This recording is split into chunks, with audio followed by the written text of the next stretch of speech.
말씀 보겠습니다. 오늘 말씀은 성령을 따라 행하라라는 제목입니다.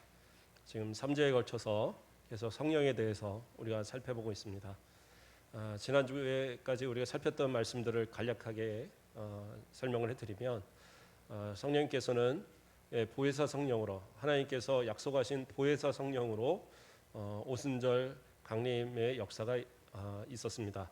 그러나 그 전에도 성령님이 안 계신 건 아니시고요, 그 전에도 계셨고 그 전에서 분명히 역사하셨지만, 그러나 약속하신 보혜사 성령으로 오시는 그 성령님은 그 예수님께서 약속하신 것처럼 영원토록 우리와 함께 있어 떠나지 아니하시는, 그래서 우리 안에 내주하시는 성령께서는 우리의 구원을 끝까지 지켜주시고 그러한 약속대로 우리와 함께 하시는 성령님이시다라고 말씀을 드렸어요. 또 그 성령님께서 하시는 일은 우리 안에서 하나님께서 우리를 인치시도록 성령으로 역사하셔서, 성령께서 그 우리를 인치심을 통하여서 우리의 구원을 확정하시는 거예요. 그래서 어떠한 상황에서도, 어떤 환경에서도 그러한 우리의 구원은 취소되지 않는다는 것. 왜냐하면 성령께서 그것을 보증하시고 증거하고 계시기 때문에, 그래서 우리 구원은 취소되지 않는다라고 말씀드렸어요. 또한 우리가 때로는 살아가는 동안에 힘들고 어려운 일들이 오고 고난이 올 때에도 성령께서 우리 안에 계셔서 우리로 우리에게 말씀을 주셔서 그 말씀을 통해서 이것을 이겨갈 수 있도록 역사하시는 것도 성령의 역사예요. 그러니까 우리가 말씀을 많이 듣고 또 말씀을 많이 접해야 되는 이유 중에 하나는 뭐냐? 성령께서 그 말씀들을 통해서 우리에게 필요할 때 그 말씀을 기억나게 하시고 또 우리를 이끌어 주시기 때문에, 그래서 말씀을 가까이 하는 것은 대단히 중요한 겁니다. 그렇다고 해서 내가 성경 말씀을 똑같이 외워야 된다, 이 얘기를 드리는 건 아니에요. 똑같이 외우진 못하더라도 내가 들은 말씀들이 어느 순간 생각이 나는 거예요. 요셉이 그랬대더라. 그래, 예수님 그랬었지. 그래, 하나님께서 이렇게 말씀하셨지. 기억나게 하시는 그러한 은혜, 그 모든 것도 다 성령의 역사라는 겁니다. 그래서 성령께서는 우리와 함께 하셔서 결코 떠나지 않으시고, 또 하나님도 예수님도 성령님을 통해서 우리 가운데 함께 하시는 거예요. 자, 그러한 성령님의 역사들을 우리가 쭉 살폈고, 오늘도 계속해서 성령께서 우리 안에서 어떤 일을 하시는가에 대한 부분들을 우리가 살펴보도록 하겠습니다. 성령님은 또 어떤 일을 하시느냐? 우리 안에 있어서 우리를 하나님의 뜻 가운데 올바로 살아갈 수 있도록 지도하시는, 지도의 역사를 또 함께 하셔요. 그래서 갈라디아서 5장 17절 말씀을 보면, 육체의 소욕은 성령을 거스르고 성령은 육체를 거스르나니 이 둘이 서로 대적함으로 너희가 원하는 것을 하지 못하게 하려 함이라, 이렇게 말씀하셨어요. 그러니까 이 말씀이 무슨 얘기냐? 우리 안에 성령이 계시는데 아직도 우리 가운데 육체의 소욕이 남아있더라는 거예요. 그래서 이 둘이 서로 싸우고 있어요. 이건 무슨 얘기냐? 성령께서 우리 가운데 계신 것은 분명히 변함이 없어요. 그런데 우리가 지난주에 살필 때 성령 세례와 성령 충만을 오해하지 말라고 그랬어요. 성령 세례는 예수 그리스도를 나의 구주로 고백하는, 진짜 믿음을 고백하는 그 순간 성령께서 내 가운데 계신 거예요. 그게 성령 세례예요. 그러나 성령 충만은 뭐냐? 내가 완전히 성령님께 장악되어져서 성령님께서 나를 주관하시고, 마치 물을 가득가득 채우는 게 아니라 물동이를 아직 그 바닷속에 집어넣어 버리는 것처럼, 그렇죠? 그렇게 완전히 장악되어진 그 상태가 성령 충만이에요. 그러나 성령 충만하지 못하면 우리는 어떠한 모습이 드러나느냐? 아직은 우리가 구원받아서 천국 간 그런 상태가 아니잖아요. 우리의 영혼은 구원받았다고 하지만 우리의 육체는 아직 부활한 육체가 아니에요. 아직도 이 땅에 존재하고 이 땅의 모든 습관과 모든 삶의 부분들을 함께 이렇게 받으며 살아가는 그러한 존재들이란 말이에요. 그렇기 때문에 우리가 생각하는 것처럼 그렇게 우리가 믿는다고 해서 우리의 모든 것이 다 거룩하여지고 완전히 깨끗해지고 그런 건 아니라는 거예요. 그러니까 죄에 대한 어떤 그런 습성이 아직도 남아있어요. 그런 습관들 때문에 때로는 내가 신앙에 뭔가 뜨거운 것을 하려고 해도 자꾸 실패하게 되는 거예요. 제가 우리 성도님들한테 새벽 예배 여러 번 얘기했죠. 적어도 일주일에, 그래도 직분자들 되면 일주일에 하루 정도 이상은 좀 나오시라. 이렇게 얘기를 하면 그래 나와야지. 그리고 나와요. 한 번씩은 나오세요. 근데 문제는 뭐냐면 일주일, 2주일을 못 가요. 마음이 없어서가 아니에요. 제가 알아요. 마음이 없어서가 아니라 어쩌다가 새벽 예배 한번 해보려고 그러면 나왔다 그러면 그 다음부터 막 몸살이 나서 들어눕고, 혹시 특별 새벽 예배해서 뭐 한 일주일 하고 나면 그거 하는 동안에 막 그 진짜 별이 보이고 막 낮에 막 그 생활을 잘 못하겠고 그런다고 하시더라고요. 그러나 그런 게 왜 그래요? 우리 육체가 아직 그러한 습관이, 세상의 습관이 남아 있으니까 그래요. 하나님의 사람이라고 그래서 갑자기 뭐 그냥 홀리해지고 갑자기 거룩해져서 모든 것이 다 하나님의 은혜고 막 그러고 산다? 물론 그렇게 변화되는 사람도 가끔은 있는데 우리의 삶이 그렇게 180도 바뀌는 경우는 별로 없어요. 기도하면 다 될 것 같고 말씀을 들으면 나는 분명히 변화될 것 같은데 세상은 바뀌지 않아요. 그러니까 세상 나가면 똑같은 거예요. 잠자는 시간 항상 똑같고 왜 이렇게 드라마는 저녁에 하는 것이 재밌는지 그렇지 않아요? 그러니까 자꾸 하면 늦게 자면 또 아침에 못 일어나고 새벽에 못 일어나고 다 그렇게 하겠죠. 또 주일날 그래도 우리 교인들은 이렇게 주일날 이렇게 일찍 다 예배 나오시는 거 보면 주일날 아침 드라마는 안 보시나 봐요. 제가 얘기 드렸잖아요. 어떤 분은 그 맨날 30분에 와서 도대체 왜 자꾸 30분에 오는가? 남편이 나한테 일렀다니까요. 저한테. 도저히 이 창피해서 그 애를 못 가겠다고. 그래서 왜 그러냐 그랬더니 그 드라마 딱 끝나는 거 기다렸다가 그거 끝나면 간다는 거예요. 정말 은혜 받고 기도하고 정말 신앙생활 다 좋은데 드라마를 못 끊어서 다 육체의 습관들이 남아 있어서 그래요. 물론 내 믿음이 그렇다고 그래서 그럼 나 믿음이 없으니까 저 지옥 가나요? 그게 아니라고요. 내 안에 성령이 계셔서 나로 믿음이 있어서 구원이 확정되었어도 내 육체의 습관들이 남아 있어서 이것과 충돌이 되고 있는 거예요. 그러나 내가 하나님 앞에 올바로 신앙생활 못하고 때로는 세상 가운데 연하여 살아가면서도 불구하고 이것이 잘못이라고 깨닫지 못하면 그때는 문제가 되겠죠. 내가 잘못이라는 걸 깨닫지 못하면서 그냥 이것을 주장하고 때로는 내가 하지 못한다고 해서 그것을 정당화시키기 위해서 언제부터 교회 그렇게 꼭 해야 됩니까? 이렇게 말해도 안 되는 거예요.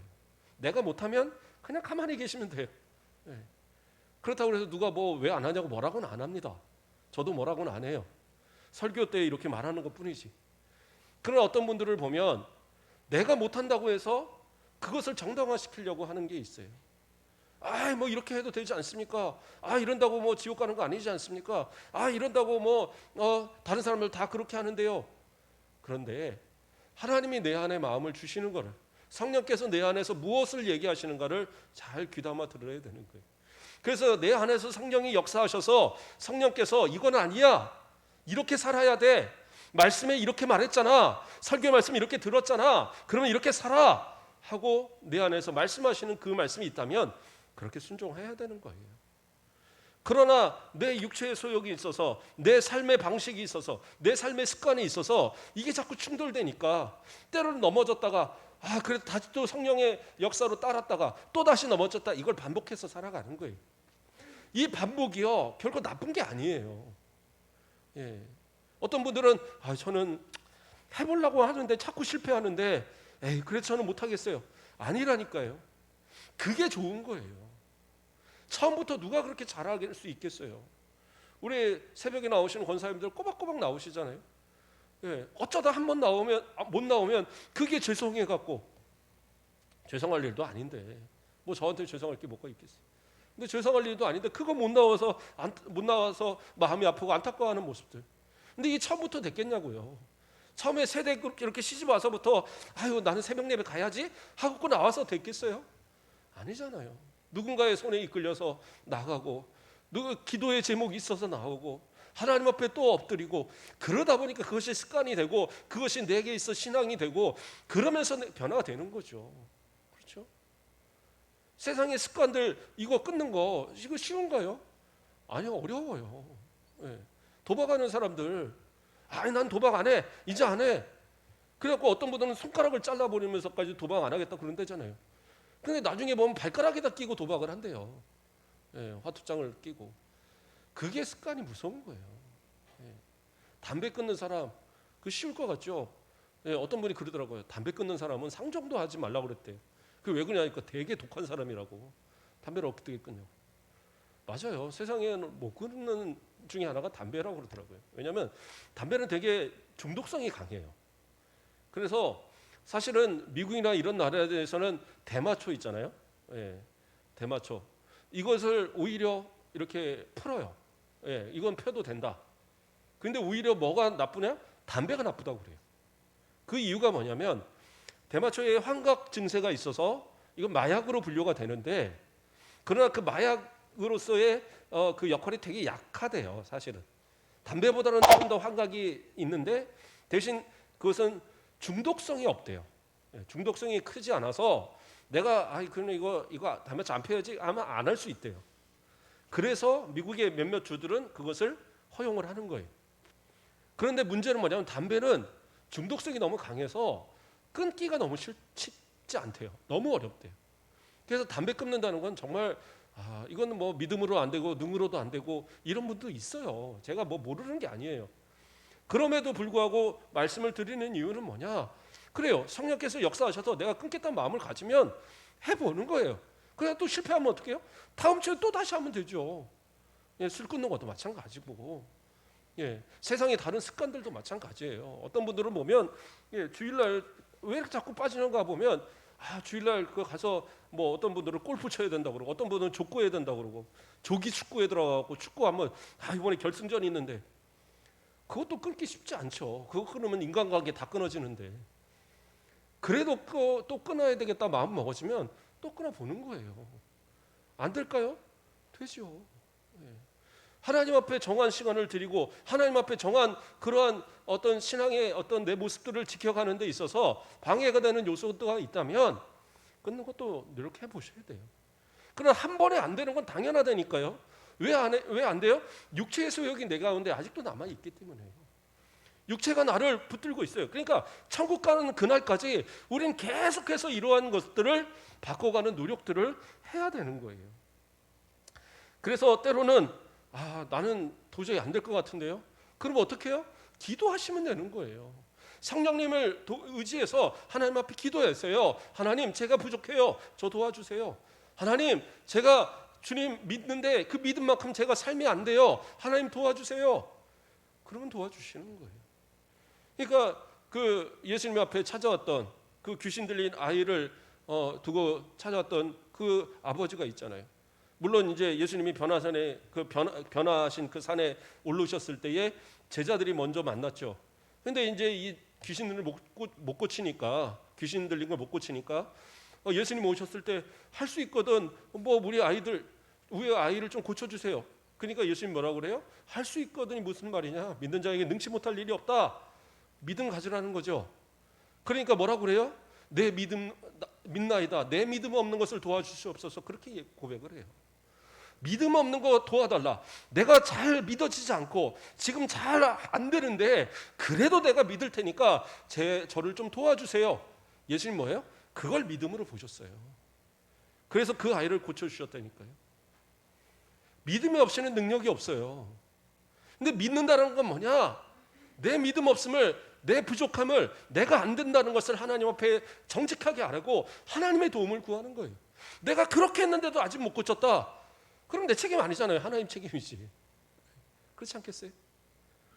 그렇다고 그래서 못 고치면 무조건 하나님 책임인가? 난 오늘 기도했으니까 그러면 일주일 마음대로 살아도 되겠다?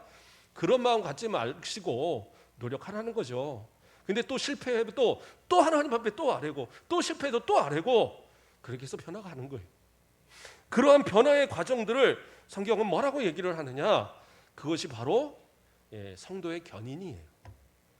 이게 무슨 얘기냐?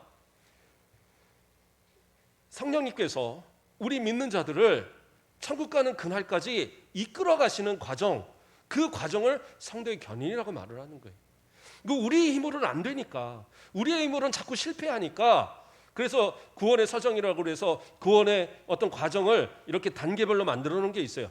그러나 그게 시간적 개념이라기보다는 그런 어떤 순서적 개념 속에서 이렇게 표현을 한 건데, 그러나 그 가운데 이 마지막 상황에서 영화 단계로 이어지는 가운데 뭐가 있냐면 성도의 견인이라는 게 있어요. 이게 바로 성령께서 우리를 포기하지 않으시고 끝까지 이끌어 가신다는 교리예요. 그러니까 이것이 있기 때문에 우리는 또다시 도전할 수 있는 거예요. 만약에 성령께서 그렇게 역사하시지 않는다면 우리는 구약처럼 내가 실패하면, 내가 믿음을 제대로 보이지 못하면, 또는 내가 그런 어떤 죄에 빠지면 우리는 어떻게 해요? 그러면 지옥 가야 되는 거예요. 그러나 보혜사 성령께서 예수님께서 약속하신 성령께서 오셔서 우리 가운데 거하시는 그 성령은 우리를 결코 포기하지 않으시니까, 그러니까 나는 포기할지 몰라도 하나님은 나를 포기 안 하시는 거예요. 성령님은 나를 포기하지 않으시는 거예요. 그렇기 때문에 우리는 어떻게 해요?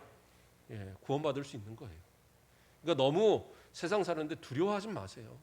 나 지옥 가면 어떡하지? 그리고 두려워하지 마세요. 그러나 내 안에 성령의 하시는 말씀에는 항상 귀를 기울여서, 그래서 성령의 이끄심을 따라 우리는 살아가야 되는 거예요. 그래서 오늘 본문에서 뭐라고 얘기를 했어요? 내가 이르노니 너희는 성령을 따라 행하라. 그러니까 성령님께서 말씀하시는 것을 항상 듣고 성령께서 내게 이끄시는 대로 그 가운데 순종해서 따라가는 것, 그게 진짜 신앙인의 삶의 모습이다라는 거예요. 그렇다고 한다면 우리가 그러한 성령을 따르지 못하게 하는 육체의 소욕, 다시 말해서 육체의 일은 어떤 것들인가, 그것을 또 이야기합니다. 갈라디아서 5장 19절에서 21절 말씀을 보면 19절에 육체의 일은 분명하니 곧 음행과 더러운 것과 호색과 우상숭배와 주술과 원수 맺는 것과 분쟁과 시기와 분냄과 당짓는 것과 분열함과 이단과 투기와 술취함과 방탕함과 또 그 외에 같은 것들이라. 전에 너희에게 경계한 것 같이 경계하노니 이러한 일을 하는 자들은 하나님의 나라를 유업으로 받지 못할 것이요. 이렇게 이야기하고 있어요. 무섭지 않으세요? 저는 이 말씀 볼 때마다 무서워요. 이러한 일을 하는 자는 하나님의 나라를 유업으로 받지 못한대요. 다시 말해서 뭐예요? 천국 못 간다고 얘기하는 거예요. 이거 얼마나 무서운 얘기입니까? 그래요. 여기 나오는 이단 또는 뭐가 나옵니까? 음행, 또 뭐가 나와요?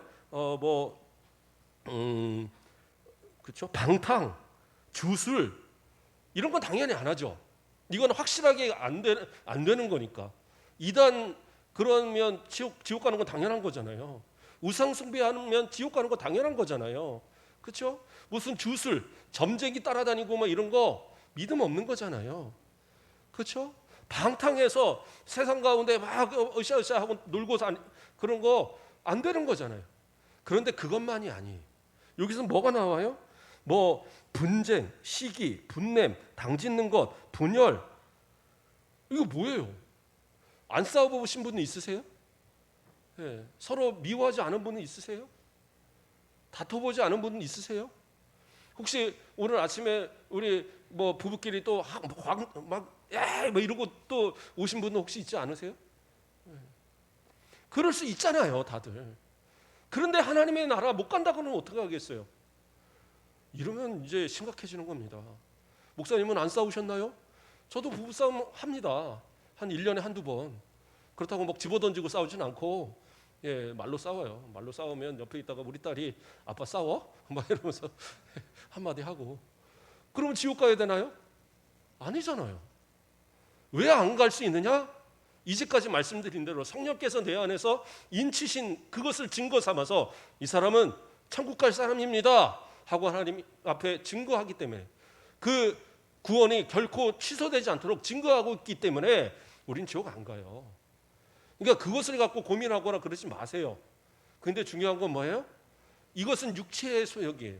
그러니까 육체가 원하는 대로 계속 살아가는 것은 성령의 사람이 아니에요. 그 사람은 그 안에 성령이 안 계시거나 아니면 아직도 육체에 더 가까이 살아가는 사람들이겠죠. 그렇기 때문에 우리 안에 성령이 계신다고 한다면 너 다투면 안 돼, 너 분쟁하면 안 돼, 너 당 나눠서 싸워도 안 돼 말한단 말이에요. 더 나아가서는 너 우상 숭배 안 돼, 주술 안 돼, 너 세상의 방탕 안 돼. 하나님께서 성령께서 다 막아 주신다니까요. 하지 말라고. 그러면 그 말씀을 어떻게 들을 때마다 내 가운데 그것을 깨닫게 할 때마다 그것을 우리가요 그 안에서 순종하고 따르는 모습, 그게 성령이 내가 안에 거하신 성도들의 모습인 거예요. 그래서 그것을 자꾸 거부하면 어떻게 해요? 그러한 것은 어떠한 모습이냐? 성령을 내 안에서 소멸시키는 그러한 모습과 같이 되는 거예요. 그래서 데살로니가전서 5장 19절을 보면 성령을 소멸하지 말며 이렇게 나와요. 성령을 소멸하지 말며. 그러니까 성령을 소멸하지 말라는 말은 무슨 말이냐? 성령이 그렇다고 없어지고 그런 거 아니시잖아요. 그것은 불의 비유를 하는 거예요. 그 불이 막 뜨겁게 일어나면 모든 걸 다 태우는 강력한 불이지만, 그러나 그 소화기로 막 꺼버리면 어떻게 해요? 불이 점점 작아진단 말이에요. 그 나무에 불씨가 겨우 조금 남아갖고 꺼질랑 말짱하는 그러한 상태로 살지 말라는 거예요. 내 안에 계신 성령을 소멸시키는 그러한 삶의 모습을 살지 말라는 거예요. 그렇기 때문에 성령의 말씀이 들리지 않고, 성령이 하지 말라는 것이 내가 가운데 느껴지지 않고, 세상 일을 하는데 한 번, 두 번, 세 번 하다 보면 그게 더 담대해지고 육체의 소욕을 따라가는 것이 결코 부끄럽지 않아지고 그렇게 살아가는 거예요. 그래서는 안 돼요. 부끄러워할 줄 알아야 돼요. 죄의 모습이 부끄러운 마음이 들어셔야 돼요. 그게 성령의 사람들이고, 그것이 성령을 내 안에 모시고 살아가는 사람들의 모습이에요. 그래야지 이 부끄러운 마음이 있어야지 이거 빨리 없애버릴 거 아니에요. 그렇지 않겠어요? 우리가 벌거벗고 밖에 나가보세요. 창피하지 않으시겠어요? 아기 때는 모르니까. 그래요. 아기 때는 모르고 그러니까. 그래요. 신앙이 아주 어렸을 때는 몰라요, 잘. 그러니까 그냥 빨개 벗고 돌아다녀도 그런가 보다. 옛날 좀, 요즘은 그렇게 안 키우는데 옛날 같으면 한 4살, 5살 된 애들도 빨개 벗고 돌아다니고, 그리고 창피한지 모르고 다니고. 근데 요즘 애들 같은 경우에는 한 3살, 4살만 돼도요, 너 목욕탕 같이 가자 그러고 엄마가 아들들 데려가 보세요. 애들이 절대 안 따라갑니다. 이제 아는 거죠. 아, 가면 안 되는구나. 저도 기억이 나요. 제가 5살 때 어머니 따라서 그 목욕탕을 갔었는데 지금도 목욕탕 구조가 다 기억이 납니다. 그러니까 애들 함부로 데려가시면 안 돼요. 그런데 나이가 들면 그때부터는 다르잖아요. 밖에 빨고 다니면 창피한 줄 알잖아요. 부끄러운 줄 알잖아요. 그러니까 옷을 입고, 그러니까 깨끗하게 하고 다니고 그런 모습이잖아요. 마찬가지입니다. 성령께서 내 안에 알게 하시면 부끄러운 줄 알고, 죄는 죄인 줄 알고 더 이상 그대로 하지 말아야 돼요. 방탕하지 마시고, 우상숭배하지 마시고, 그렇죠? 세상의 것 따라가지 마시고, 분내지 마시고, 싸우지 마시고, 그리고 세상적인 습관, 내 안에 남아있는 그 습관, 예수 믿기 전에 믿음이 약할 때 가졌던 습관들 다 버려버리세요. 부끄럽다는 생각 가지시고 좀 버려버리세요. 그러면 충분히 가능해요. 제가 어렸을 때, 청년부 막 올라갔을 때, 올라가 보니까 청년부들을 이렇게 지내시는 형님들 보니까 참 죄송한 얘기지만 신앙생활 잘 하시는 분들도 있는데 잘 못하시는 분들 많더라고요. 저렇게 되게 좋아 보이고 했던 형님들이 모여서 막 술 먹으러 다니고, 또 몰래 가서 담배 피고 있는 모습들 보고 실망을 많이 하게 되더라고요. 그래서 저희 몇 친구들이 모여서 기도회를 하면서 우리가 고쳐가 보자. 우린 그렇게 살지 말자. 우리 모여서 같이 기도하자. 그래서 한 서너 명이서 모여서 기도하기 시작했는데 나중에는 한 10대 명 이상으로 불어났어요. 기도회 모임이. 주일 저녁마다 모든 거 다 끝내놓고 한 밤 10시 뭐 이때쯤 모여서 같이 기도하고 한 1시간 기도하고 가고 그런 모임이었는데, 이 친구들이 이제 대학을 가고 다 서로 이제 각각 가면서 서로가 약속을 했어요. 우리가 가서 절대 술 담배 하지 말자. 술 안 먹는 거 그리스도인의 자존심 아니냐. 담배 안 하는 거 그리스도인의 양심 아니냐. 양심에 찔리고 자존심도 없이 우리 그렇게 살지 말자. 그냥 우리끼리 한 얘기예요. 젊은 마음에. 그런데 이 친구들이 가서 진짜 그렇게 지켜본 거예요. 그랬더니 어떤 선배들이 와서 그러더래요. 내가 너를 보고 참 많이 깨달았다. 그러더니 비싼 담배를 오더니 가위로 막 자르더래요. 왜 그러냐 그랬더니 내가 신앙생활하면서도 이러고 살았던 게 너 보고 참 부끄러웠다. 내가 이제 이렇게 하지 않겠다. 그런 막 사람들이 나오더래요. 뭐 특별하게 다른 거 안 했대요. 그냥 안 했을 뿐이래요. 그리고 뭐 끌고 가도 술 먹으려도 안 먹고 담배 피자 그래도 안 하고 그냥 안 한 거예요. 안 한 것뿐밖에 없는데 그거 보고 내가 이래서는 안 되겠다 생각을 했다는 사람들이 나오기 시작하더라고요. 제가 뭐 분명히 얘기합니다. 뭐 술 먹고 담배 폈다고 지옥 간다 이런 얘기가 아니라 그리스도인의 어떠한 그런 삶의 모습들을 바꿔가라는 거예요. 그게 중요하다는 거죠. 성령이 말씀하시는 그 가운데 또한 그러한 것들을 자꾸 따라갈 때에 그때 우리의 모습들이 점점 성령의 이끌림을 따라 이렇게 변화되어지고, 그래서 나중에 천국 갈 때쯤 되면 그래 참 너 잘 내가 만들었구나, 너 참 내가 그리스도인 만든 거 정말로 나는 후회 안 한다. 하나님 좀 그렇게 말씀하실 만큼 그러한 모습으로 좀 바뀌어져 가야죠. 최소한 그런 모습으로 점점 살아가자고요. 지금 못해도 괜찮은데 그래도 적어도 내가 몇 년을 앞으로 살지 모르겠지만 하나님 앞에 가기 전까지는 좀 달라지자고요. 그리고 거룩한 습관들을 좀, 그래서 예배하는 습관도 좀 만들어가고 기도하는 습관도 좀 만들어가고 새벽에 좀 힘들어도 일주일에 한 번은 좀 나오고 한번 노력해 보자고요. 그것도 못하겠어요? 뭐 그래도 전 죽을 것 같은데요. 그러면 좀 한 달에 한 2번이라도 제가 무슨 거래하는 게 아니라 한번 노력해 보자고요. 그러면 돼요. 또 성령께서는 우리 가운데 거하셔서 우리를 어떻게 하신다고 그랬어요? 아까 얘기했죠. 제가 성도의 견인이라는 걸 얘기했는데 가장 중요한 얘기는 뭐냐면 우리 가운데 성령이 계시면 우리가 받은 구원이 취소되지 않는다는 거예요. 이것이 대단히 중요해요. 로마서 8장 30절 말씀을 보면 또 미리 정하신 그들을 또한 부르시고 부르신 그들을 또한 의롭다 하시고 의롭다 하신 그들을 또한 영화롭게 하셨느니라. 이렇게 변화되은 부르시고 그가 또 예수 믿게 되고 그가 회개하고 그가 그 성령의 체험을 하고 변화되고 구원받고 하는 이 모든 과정들을 어떻게 역사하시는 거냐? 성령의 역사로 이것이 이루어져 가는 거예요. 그 모든 단계가 내가 뭐 깨달아서 2단계다 2단계가 아니라 성령께서 나를 순식간에 그렇게 이끌어 가시는 거예요. 구원은요 순식간에 일어나는 거예요. 내가 예수 믿었다? 그러면 그것은 구원이 바로 확정이 되는 거예요. 성령께서 내 안에 계시는 순간 그것이 확정이 되는 거예요. 이건 변함이 없어요. 때로는 내가 세상 가운데 빠져 살더라도 결국에는 하나님이 이끌어내셔요. 그 사람은 안 이끌어가지고 교회에서 뭐 회장도 하고 뭐도 다 했는데 지금 세상에 살다 그러고 죽었는데요. 그건 뭐예요? 원래부터 성령이 안 계신 거예요. 그러니까 성령이 내 안에 계신 사람은 성령의 음성을 들을 줄 알고 그리고 성령의 이끌심을 따라 변화되는 역사가 일어나는데 그러한 사람은 어떻게 해요? 구원을 받았다는 그 사실이 순식간에 일어나는 거예요. 그리고 변화됨이 없어요. 근데 중요한 건 뭐냐? 그 믿음을 갖기까지가 쉽지 않다는 거예요. 믿음도 성령의 역사거든요. 지난주에 살폈잖아요. 은사 중에 제일 먼저 얘기했던 게 뭐예요? 믿음이잖아요. 그러면 믿음도 성령의 역사로만 주어지는데 믿음을 갖기까지가 쉬우냐? 아니에요. 저도 모태신앙이라서 어려서부터 자랐기 때문에 믿는 거 그냥 당연한 줄 알고 컸어요. 근데 제 친구들 뭐 이렇게 해서 보면 믿음 갖는 거 그렇게 힘들어 하더라고요. 어려워해요.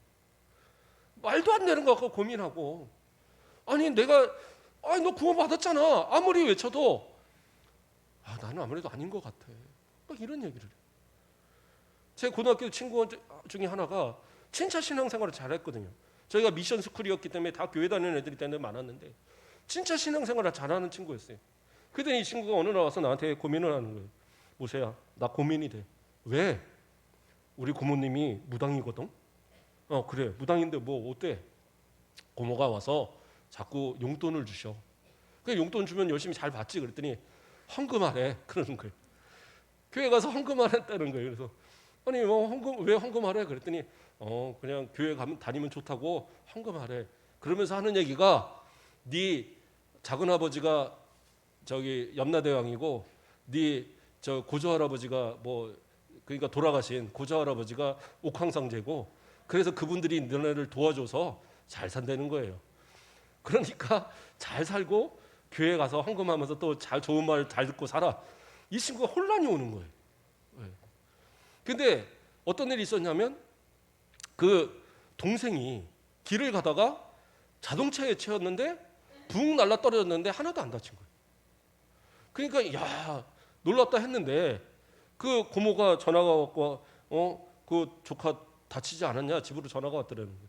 그래서 안 다쳤다고 그랬더니 내가 모시는 아기 동자가 쩔뚝거리면서 와서 왜 그런가 했더니 그 구해준이라고 옆에서 다쳤다 이랬다는 거예요.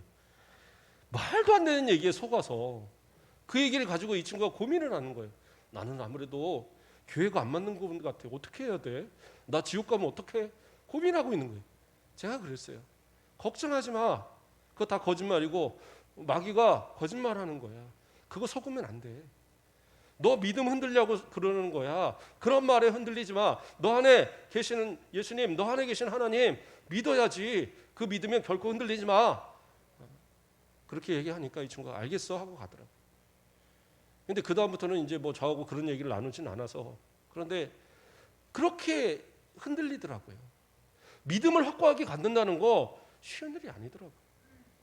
그렇게 열심히 생활하고 신앙생활하고 항상 기도하는 모습이고 그랬는데 그 말에 그러니까 지금 이렇게 예수 믿는 거 대단한 거예요. 이 믿음 갖는 거.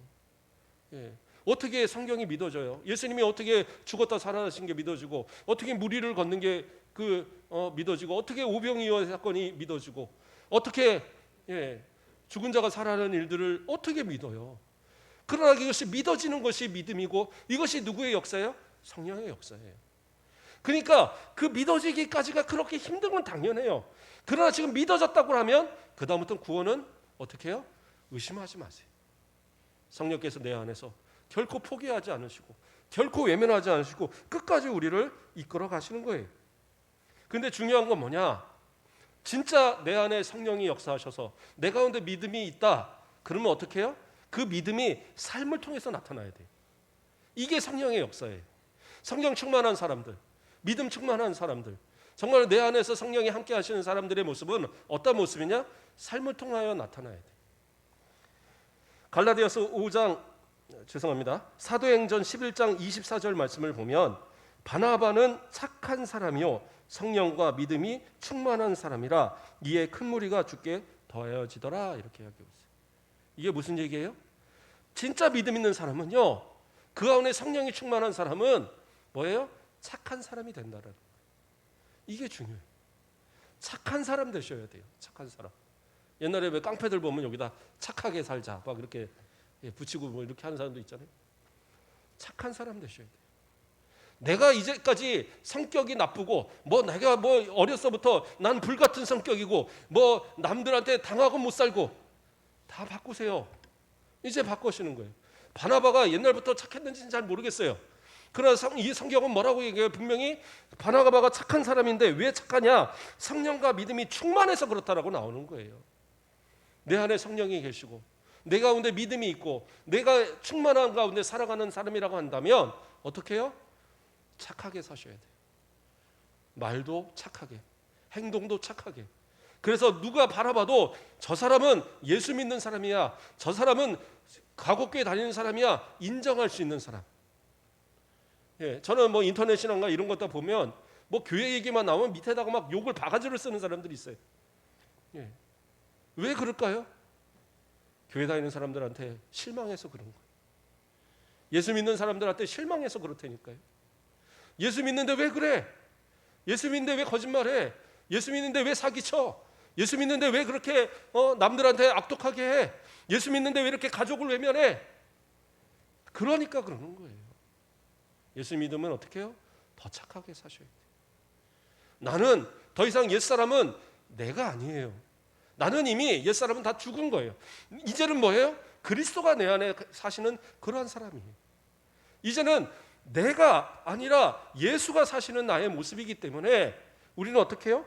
갈라디아서 5장 24절을 보면 그리스도 예수의 사람들은 육체와 함께 그 정욕과 탐심을 십자가에 못 박았느니라. 십자가에 다 예수 믿는다는 건 뭐예요? 십자가에다 내 과거의 옛사람의 정욕, 옛사람의 마음, 옛사람의 악한 모든 거 다 갖다 못 박아 버렸어요. 그렇기 때문에 더 이상은 이 못 박아 버린 것으로 인해서 내가 다시 그것으로 살아가는 그런 모습 아니에요. 나는 왕년에 뭐 했다? 왕년 아무 필요 없어요. 내가 예수 알기 전에 했던 모든 건 다 내 거 아니에요. 그거는 그냥 죽어 사라질 옛사람의 모습이고 지금 나의 모습은 뭐예요? 예수 믿고 변화된 모습. 예수의 사람들, 그리스도인들, 예수님의 소유된 사람, 예수님으로만 살아가는 사람, 예수님이 주관하시는 사람, 그러한 사람이 우리의 모습이에요. 그러므로 더 이상은 세상과 연하여 사는 것이 아니라 이제는 예수님만을 위해서 살아가는 모습들. 그러니까 옛사람의 모습은 다 없어지고 이제는 어떻게 해요? 예수님처럼 착하게 사는 사람들이 되어야 되는 거예요. 착하게. 예, 그래서 우리 다음번에 한번 주제는 착하게 살자 뭐 이런 거 붙여볼까요? 예, 좀 착하게 살자. 그냥 저도 노력합니다. 착하게 살라고. 예. 목사님은 원래 착하게 살아야 되는 거잖아요. 원래 그런 게 어디 있어요? 다 노력하고 사는 거지. 목사님들도 나쁜 사람 많아요. 못된 사람 많고. 예. 가끔 인터넷 보세요. 그럼 뭐 뉴스 같은 거 보세요. 목사님들 사고 친 사람들이 얼마나 많은데요. 부끄러워 죽겠어요. 그렇다고 모든 목사님이 그런 건 아니에요. 예, 다 열심히 하는데 몇몇 분들이 그러는 거죠. 그런데 세상도 그게 있어요. 목사님들한테는 도덕적인 더 특별한 것을 요구하는 게 있어요. 그리스도인들한테도 도덕적인 더 특별한 것을 요구한다니까요. 왜 그래요? 자신들과는 다르다고 생각을 해요. 근데 다르지 못한 모습을 갖고 있으니까 그랬을 때에 손가락질하는 거예요.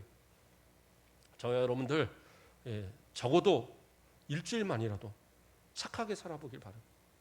지금과는 다르게 말도 착하게, 행동도 착하게, 생각도 착하게. 그래서 다른 사람들이 나를 통해서 너 달라졌다? 너 예수 믿더니 달라졌네? 너 권사님 닮네? 너 장로님 닮네? 너 안수집사님 닮네? 너 목사님 닮네?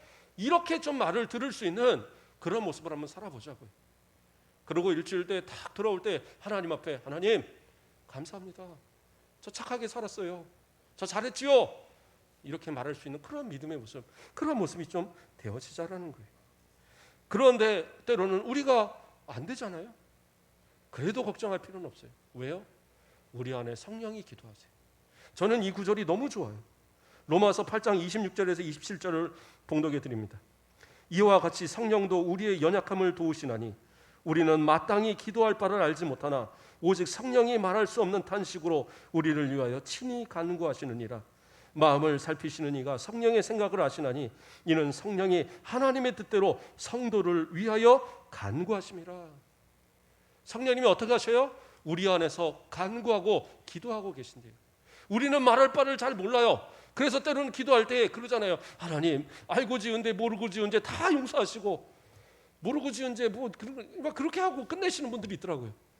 예, 할 말이 없으니까. 그래도 성령은 어떻게 해요? 내 안에서 기도하세요. 우리 살아가는 성도, 하나님께서 택하신 이 사람 구원받아야 되잖아요.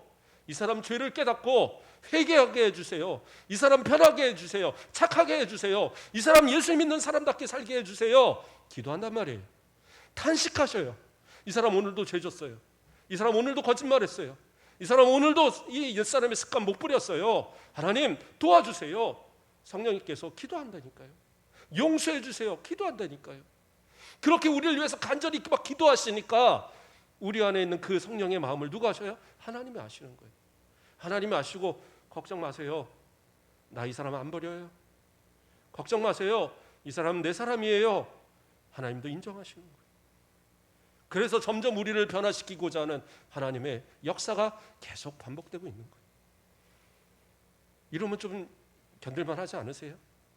나는 안 될 것 같은데 내 안에 계신 성령께서 기도하신다는 거예요. 나를 한 번도 포기하지 않으시고 내가 죄 가운데 있어도 나를 버리지 않으시고 결국에 나를 지금 이 자리까지 이끄시는 이 하나님의 역사가 성령께서 나를 포기하지 않는 그 역사라는 거예요.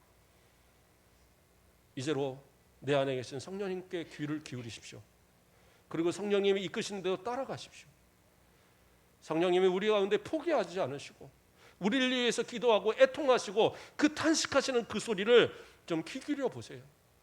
기도를 해야지 그것이 들리죠. 기도 안 하는데 어떻게 들리겠어요? 하나님 앞에 기도 한번 해보세요. 꼭 주일날 또 새벽에 못 나와도 괜찮아요. 가정에서라도 가능하면 무릎 꿇고 기도해 보세요. 아니면 주일 낮에든 평소에 주중에 낮에든 저녁에든 아무 때라도 와서 한번 기도해 보세요. 예. 어렵지 않잖아요. 하나님 앞에 기도하면서 하나님 앞에 그 주시는 성령의 음성을 깨닫고 그 성령의 그 이끄심을 따라서 정말 착하게 변화되지고 그리스도인다운 삶을 살아가고, 그래서 모든 사람 앞에 인정받고 하나님 앞에 그래 너 잘했다 충성된 종이라고 칭찬받을 만한 그러한 믿음의 승리자들 되시길 주님의 이름으로 축복합니다. 기도하겠습니다. 사랑의 하나님, 감사를 드립니다. 우리를 사랑하여 주시고 우리 안에 성령님께서 우리를 포기하지 않으시고 끝까지 우리를 이끄시며 우리의 삶을, 우리의 모든 생각을 주님 앞에 향할 수 있도록 변화시켜 주심을 감사를 드립니다. 아직도 남아있는 육체의 소욕들이 우리를 자꾸 유혹하지만 그러나 주님, 담대하게 물리칠 수 있는 능력을 허락하시고 성령께서 끝까지 우리를 변화시키사 우리 안에 기도하시는 그 성령의 음성을 따라 우리 또 더 주님 앞에 가까이 변해가는 복된 성도들 되도록 인도하여 주시옵소서. 감사합니다. 예수 그리스도의 이름으로 기도드립니다. 아멘.